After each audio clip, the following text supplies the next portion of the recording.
So everyone, we got a 2002 Nissan Pathfinder and with the code P0305. We're gonna take out this piece of plastic.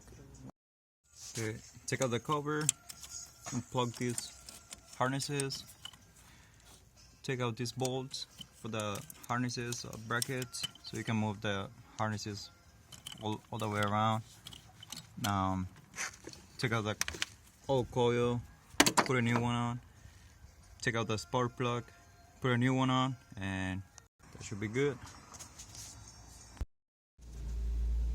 Okay, we just erased the code. There's no more light. The truck's it's not shaking anymore. I didn't have a video whenever it was shaking, but whenever it was misfiring, but it's fixed. It's all good, ready to go. Later.